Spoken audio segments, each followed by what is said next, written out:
शाम के 8:45 थे।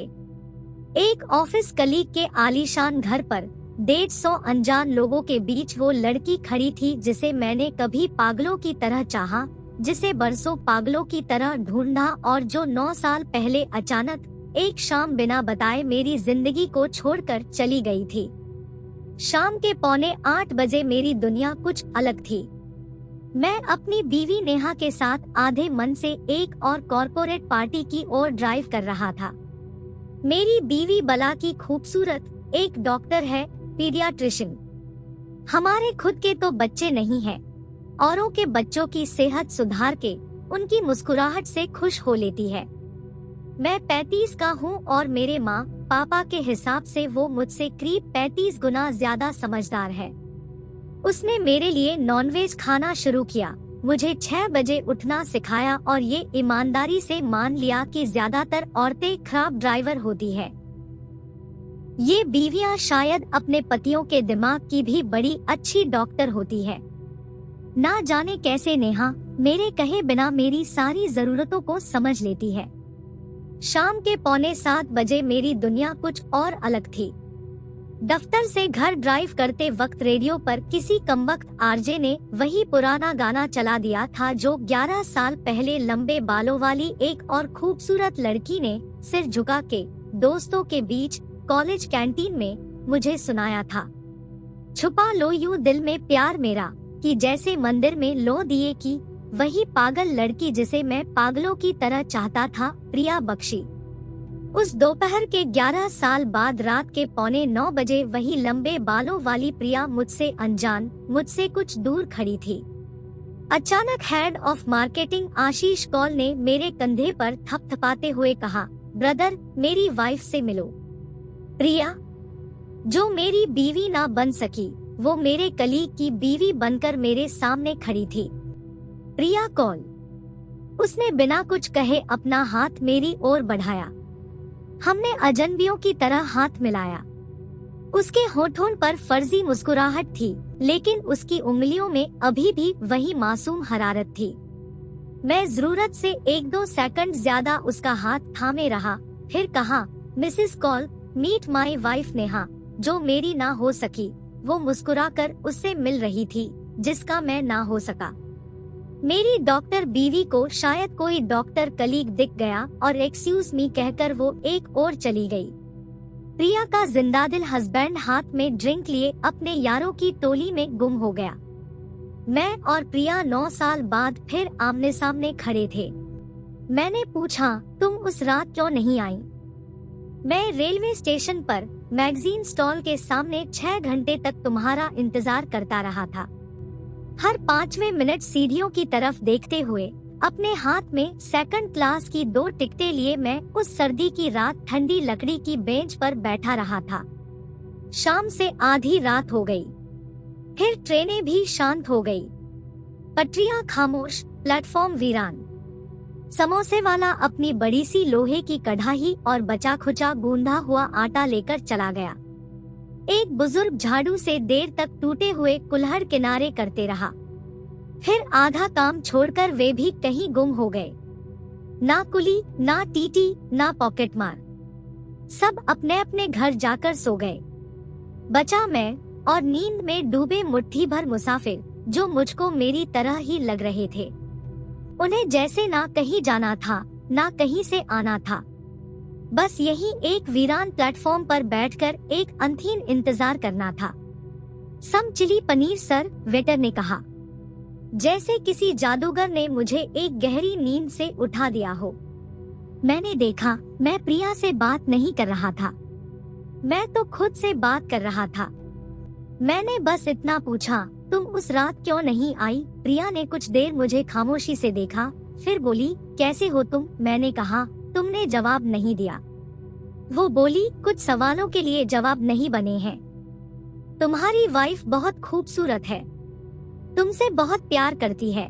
मेरी डॉक्टर बीवी दूर से अपना सॉफ्ट ड्रिंक लिए मेरी ओर चली आ रही थी और मैं उस कैदी की तरह महसूस कर रहा था जिसके लिए मुलाकात का वक्त खत्म हो गया था।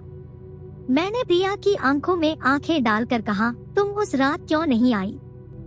उस ट्रेन के सफर ने हमारी जिंदगी बदल दी होती।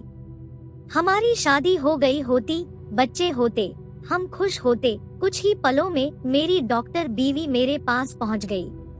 उसने पूछा, अरे आप लोग पुराने दोस्त हैं क्या? प्रिया बोली, नहीं, कुछ गलतफहमी हो गई थी। फिर मेरी आंखों में देखकर बोली, ये मुझे कोई और समझ बैठे थे। 11:15 बजे थे। मेरी जिंदगी बदल चुकी थी। प्रिया मुझसे 10 मीटर दूर खड़ी थी, अपने हस्बैंड के साथ। मुझसे मोटा, मुझसे सूरत, मुझसे कम अक्ल, मुझसे हर मायने में कम। आशीष कौल, यही वो डफर था जिसे प्रिया ने मेरे बजाय चुना था। वही प्रिया जो कॉलेज में घंटों मेरे साथ बिताती थी, जो मुझे अपने नोट्स बेहिचक नकल करने के लिए देती थी, जो मेरी खातिर हर दूसरे दिन अपने घर में झूठ बोलती थी।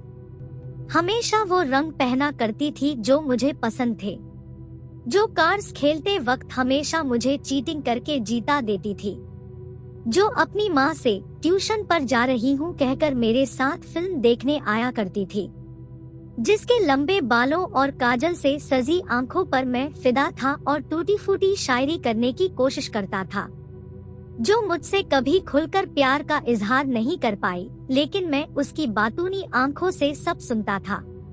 वही जिससे मैंने एक दिन कहा था, चलो भागकर शादी कर लेते हैं। मैं रात को 9 बजे स्टेशन पर तुम्हारा इंतजार करूंगा, और जिसके इंतजार में 9 बजे से 9 साल बीत गए। मैं जानता हूँ कि वो झूठ कह रही थी। मैं जानता हूँ कि वो मुझसे अब भी प्यार करती थी। मैं जानता हूँ कि वो अब भी वही चुलबुली लड़की थी जो कॉलेज में मेरे साथ बैठती थी और कॉलेज के बाद रोज बहाना करके मुझसे मिलने आती थी। मैं जानता था कि ये शादी उसकी कोई मजबूरी ही रही होगी। एक शादी में कैद होना और अपने असली प्यार को छुपाना मुझसे बेहतर कौन जानता होगा। लेकिन शायद सच का सामना करने में वो घबरा रही थी। तभी पार्टी के होस्ट ने एक अनाउंसमेंट किया। सब मेहमानों को एक गेम खेलना था, ट्रूथ और डेयर। बोलो या हिम्मत करो कुछ कर दिखाने की। प्रिया सामने बैठी थी और मैं सोचने लगा, क्या ये इतने सारे लोगों के सामने सच बोल पाएगी? सच ये ट्रूथ और डेयर बड़ा मजेदार गेम है। 12 दोस्त एक सर्कल में एक दूसरे के सामने बैठे थे और एक दूसरे से निजी सवाल पूछ रहे थे। जो जवाब देने की हिम्मत करता था, लोग हंसते थे, तालियां बजाते थे। जो हिम्मत नहीं कर पाता था, उसे एक टास्क बता दिया जाता था, मेज पर चढ़ो, मुर्गा बनो, एक अनजान औरत से अपने प्रेम का इजहार करो। पार्टी गर्मा रही थी और शाम हंसी के ठहाकों और शराब के प्यालों में डूबती जा रही थी। अचानक प्रिया की बारी आ गई थी। लोग उससे पूछने के लिए सवाल सोचने लगे। मेरी धड़कनें ऐसे तेज हो गई जैसे कोई गेम नहीं, मेरा ही इम्तिहान हो। कोई और पूछ पाता, उससे पहले मैंने ही पूछ लिया। शादी के पहले प्यार हुआ है आपको? महफिल अचानक खामोश हो गई। कुछ लोगों ने उसके पति को छेड़ना शुरू कर दिया। सब बेसब्री से उसके जवाब का इंतजार कर रहे थे। उसने मुझे देखा और चुप रही। थोड़ी देर की खामोशी के बाद आखिरकार वो बोली, नहीं, आज तक सिर्फ अपने पति से ही सच्चा प्यार किया है। वापसी में मैं 20 मिनट तक कुछ नहीं बोला। गाड़ी चला रहा था पर दिमाग नहीं चल रहा था। मैं बेहद परेशान था और मेरी डॉक्टर बीवी से भी ये बात छुपी हुई नहीं थी। उससे रहा नहीं गया होगा, इसलिए थोड़ी देर के इंतजार के बाद पूछा, आर यू ओके? मैंने कहा, हाँ हाँ। क्यों? उसने कहा, नहीं, बहुत चुपचाप हो इसलिए पूछा। मैंने कहा, नहीं, पार्टी के बारे में सोच रहा था। वो बोली, हाँ, अच्छी पार्टी थी। मिसेस कॉल तो मुझे बहुत ही स्वीट लगी। तुम पहले से जानते थे क्या? मैंने कहा, नहीं, आज पहली बार मिला। 10 मिनट और बीत गए। नेहा खिड़की से बाहर देखती रही। फिर अचानक मेरी ओर घूमकर बोली, मैं 9 साल से जानती हूँ कि तुम प्रिया से प्यार करते हो, सिर्फ प्रिया से। शादी के कुछ दिन बाद ही गलती से तुम्हारी डायरी पढ़ ली थी। वो डायरी जिसमें तुमने अपनी और प्रिया की यादों के बारे में लिखना आज तक बंद नहीं किया। किताबों में रखे सूखे हुए फूल, वो सारे खत जो तुमने उसको लिखे लेकिन किसी पते पर उसे भेज नहीं पाए, वो सारे ग्रीटिंग कार्ड्स जो उसके बर्थडे के लिए थे, और हर 15 दिसंबर को जो तुम डिनर पर जाते थे मेरे साथ, वो तुम प्रिया का जन्मदिन सेलिब्रेट करने जाते थे। मैं सब जानती हूँ और 9 साल से आज की शाम का बेसब्री से इंतजार कर रही हूँ। मुझे उम्मीद है कि तुम्हारे सारे सवालों को अपने जवाब मिल गए होंगे। ये सच था। प्रिया से सारे सवालों के जवाब मैं आज पूछ चुका था। जान गया था कि सच क्या था। मैं शर्मिंदा था। मैंने धीरे से नेहा का हाथ थाम लिया और कहा, आई एम सॉरी। अगली ट्रैफिक लाइट पर मेरे फोन पर एक ईमेल आया। प्रिया का था। उसने लिखा था, मैं उस रात रेलवे स्टेशन पर इसलिए नहीं आई क्योंकि मैं जानती थी कि तुम पागल प्रेमी बनना तो आसानी से सीख गए, लेकिन पति बनना कभी नहीं सीख पाओगे। नेहा बहुत अच्छी है। उम्मीद है 9 साल बाद आज तुम पति बन जाओगे।